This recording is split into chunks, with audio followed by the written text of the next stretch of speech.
इसी तरह हमारे जो दूसरे मुअज़्ज़ज़ मौलाना रुहुल्लाह साहब जो हमारे बुज़ुर्ग उलमा हैं, उनसे भी दरख्वास्त है कि वो आगे तशरीफ़ लाएं। हमारी निस्बत और सैयदना अब्दुल्ला इब्न मसूद के साथ आपके मदरसा की निस्बत, और मुझे जब वो बच्चे स्टेज पर आए जिनकी दस्तार बंदी की गई, उन बच्चों के सर पे दस्तार असातिज़ा कराम ने सजाई। ये बच्चे इंशाल्लाह आगे आलिम बनेंगे। और फिर साहिब तरतीब जो बच्चे यहाँ स्टेज पर आए, मुझे उनको देखकर बहुत खुशी हुई। बिलखुसूस हमारा वो बरखुरदार जिसने 4 साल तक नागा नहीं किया, उसकी इस मुस्तकिल मिजाजी पर और मुख्तलिफ बीमारी, तंदुरुस्ती, मौसम के अहवाल से गुज़रते हुए जिस तरह से उसने मदरसे में अपनी हाज़िरी को यकीनी बनाया, आज उसको कैसा एजाज़ मिला कि इस पूरे मजमे पर, इस सारी महफिल पर जब बताने वाले ने बताया कि इसकी कोई गैर हाज़िरी नहीं है, तो अल्लाह ताला ने इस बच्चे को 4 साल मुस्तकिल मिजाजी के सबब आज महफिल में इज़्ज़त अता की। हम यही कहते हैं क़यामत के दिन जब मुस्तफ़ा करीम के सामने हमें आवाज़ लगाई जाए तो वहाँ पे हमारे आमाल के पल्ले तो कुछ है नहीं, लेकिन अबू बकर सिद्दीक ये ज़रूर कह दें कि या रसूलल्लाह, जब भी मेरी इज़्ज़त की बात आई ये बंदे हाजिर हो गए थे। सहाबा इकराम ये कह दें इन्होंने सबक सही सुनाया या नहीं सुनाया, लेकिन जब भी नामूसे सहाबा की बात आई ये हाजिर हो गए थे, नामूसे अहले बैत की बात आई ये हाजिर हो गए थे। जिस तरह से ये बच्चा साहिब तरतीब है, अल्लाह ताला हमें अपनी अमली ज़िंदगी में दीन के उमूर के लिए इसी तरह साहिब तरतीब रहने की तौफीक अता फरमाए। आपका ताल्लुक़ जिस मदरसा से है उसका नाम तो इब्ने मसूद है, लेकिन आप अगर पीछे अपनी तारीख़ बताते हैं तो आप अपनी तारीख़ दारुल उलूम देवबंद से बताते हैं। और दारुल उलूम देवबंद का क्या मकाम और मर्तबा है। किसी शायर ने कहा था कि देवबंद है अनवार मदीना की तजल्ली, देवबंद है अनवार मदीना की तजल्ली, तौहीद के इस शमा से रोशन है ज़माना, इस मकतबा फ़िक्र के ममनून वली हैं, मज़हब की हकीकत है ये बाकी है फसाना, माजी की जबी पर है जल्व फगन किरदार देवबंद, अनवार रिसालत का है मुनज़्ज़वतन किरदार देवबंद, सुन्नत इब्राहीम इसे विरासत में मिली है, सुन्नत इब्राहीम इसे विरासत में मिली है, बुत फरोश नहीं सनम शिकन है किरदार देवबंद। अगर आप देवबंद के गुलशन में जाने के बाद महकते हुए फूलों को देखना चाहते हैं तो हज़रत हाजी इमदादुल्लाह मुहाजिर मक्की रहमतुल्लाह अलैह का ये जुमला अपने दिलों पे लिख के जाइएगा। हज़रत हाजी इमदादुल्लाह मुहाजिर मक्की रहमतुल्लाह अलैह ने कहा था, अल्लाह क़यामत के दिन अगर मुझे ये पूछेगा इमदादुल्लाह दुनिया में गए थे, तुम्हें सेहत भी दी, ज़िंदगी भी दी और दुनिया में तुम्हें भेजा, तुम फिर वापस आ गए, अब बताओ दुनिया में गए थे तो वापस आए हो तो क्या लेके आए हो। हाजी इमदादुल्लाह मुहाजिर मक्की कहते हैं, जब अल्लाह क़यामत के दिन मुझसे ये सवाल करेगा तो मैं एक हाथ से कासिम नानूतवी को पकड़ूंगा और दूसरे हाथ से रशीद अहमद गंगोही को पकड़ूंगा और अल्लाह के हुजूर अर्ज़ करूंगा, या अल्लाह मैं दुनिया में गया था और कुछ लाया या नहीं लाया, एक हाथ में रशीद अहमद गंगोही को लाया हूँ, दूसरे हाथ में कासिम नानूतवी को लाया। हमारा जिन उलमा इकराम से ताल्लुक़ है वो अंग्रेज़ साम्राज्य के मुकाबिल शीशा पिलाई हुई वो दीवार थे कि इस खित्ते से अंग्रेज़ को निकालने का सेहरा अगर किसी के सर जाता है तो वह उलमा इकराम के सर जाता है, जिन्होंने हालात की परवाह नहीं की और अंग्रेज़ के ख़िलाफ़ फतवा दिया और उस वक्त हिंदुस्तान को दारुल हर्ब करार दिया। और वहाँ पर कुर्बानियाँ पेश करने वालों में कोई शक नहीं सुल्तान सिराजुद्दौला थे, कोई शक नहीं कुर्बानियाँ पेश करने वालों में टीपू सुल्तान थे, कोई शक नहीं कुर्बानियाँ पेश करने वालों में बड़े बड़े लोगों ने कुर्बानियाँ पेश की, लेकिन शाह वलीउल्लाह की कुर्बानी को कोई नज़रअंदाज नहीं कर सकता। शाह अब्दुल अजीज़ ने जो कुर्बानी पेश की उसको कोई नज़रअंदाज नहीं कर सकता। हज़रत कासिम नानूतवी ने जो कुर्बानियाँ पेश की उसको कोई कैसे भूल सकता है। 1857 की जो जंग आज़ादी लड़ी गई उसको कोई कैसे भूल सकता है। उलमाए किराम ने जब अंग्रेज़ के मुकाबिल फतवा दिया और वो जंग लड़ी, उसकी अंग्रेज़ों के मुकाबिल लड़े वाले यानी जंग के उलमा को बड़ी भारी कीमत चुकाना पड़ी। दिल्ली के बाज़ारों में उलमाए किराम का खून पानी की तरह बहता हुआ नजर आया, दिल्ली की गलियों में उलमाए किराम का खून बहाया गया, यहाँ तक कि सूअर की खाल में डालकर उलमाए किराम की लाशों को जला दिया गया।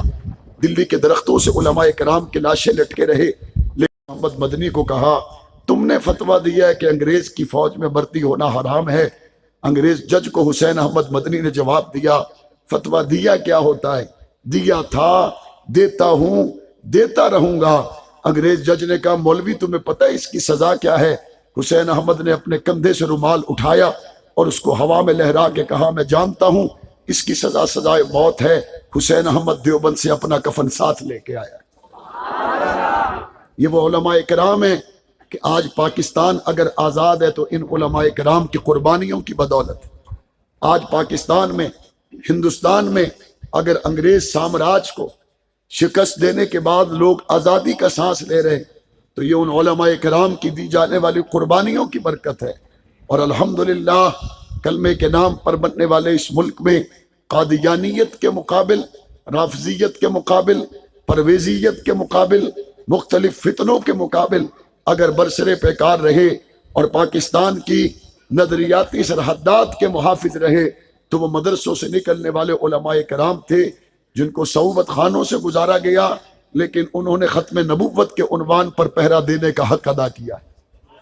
باتیں کرنا تو بہت آسان ہے، کہتے ہیں کہ جناب مولویوں کی وجہ سے ہم پیچھے رہ گئے، مولویوں کی وجہ سے ہم پیچھے رہ گئے۔ IMF سے شرطیں تم طے کرو، قرضے تم اٹھاؤ، اور جناب مختلف ملکوں کے سامنے جا کے سجدے تم کرو، اور مہنگائی کے پہاڑ عوام کے اوپر تم ڈالو، اور چیئرمین واپڈا 80 ارب روپیہ لے کے بھاگ جائے، اور جناب چارٹر طیاروں میں ڈالروں کے بریف کیس بھر کے لوگ دوسرے ملکوں میں نکل جائیں، اور جب آخر میں الزام دینا ہو تو مولوی کے اوپر دیا جاتا ہے۔ مجھے بتائیں تو صحیح، یہ جو آج 35 روپے پٹرول ڈیزل مہنگا ہوا ہے یہ کسی مولوی نے کیا ہے؟ کہتے ہیں مولویوں کی وجہ سے ملک ترقی نہیں کرتا۔ ان 75 سالوں میں اس ملک کا صدر وزیر اعظم کتنی مرتبہ مولوی رہا، اس ملک کا وزیر خزانہ کتنی مرتبہ مولوی رہا، اس ملک کا گورنر کتنی مرتبہ مولوی رہا۔ ان مولویوں نے ہمیشہ پاکستان کی ترقی کی بات کی ہے، اور آج بھی ہم سمجھتے ہیں اگر اس ملک کو مشکلات سے نکالا جا سکتا ہے تو اس کے مشورے تم نے پہلے مفتاح اسماعیل سے لیے، کبھی تم نے مشورے اسحاق ڈار سے لیے۔ آؤ چٹائی پر بیٹھنے والے مولوی سے پوچھتے ہیں، یہ تمہیں پہلا مشورہ یہ دے گا کہ لوگوں پر مہنگائی کا بم گرانے سے پہلے اپنی زندگی کو سادہ کرو، اپنی زندگی کو سادہ کرو، اپنے اضافی اخراجات کم کرو، عام آدمی کی طرح زندگی گزارو۔ کہتے جی کیسے زندگی گزارنی ہے؟ میں حکمرانوں سے کہتا ہوں ملک مشکل معاشی حالات سے نکل جائے گا، اس کا طریقہ صرف ایک ہے، جس طرح جامعہ عبداللہ ابن مسعود کے اساتذہ اور طلبہ کھانا کھاتے ہیں اسی طرح کا کھانا حکمران کھانا شروع کر دیں۔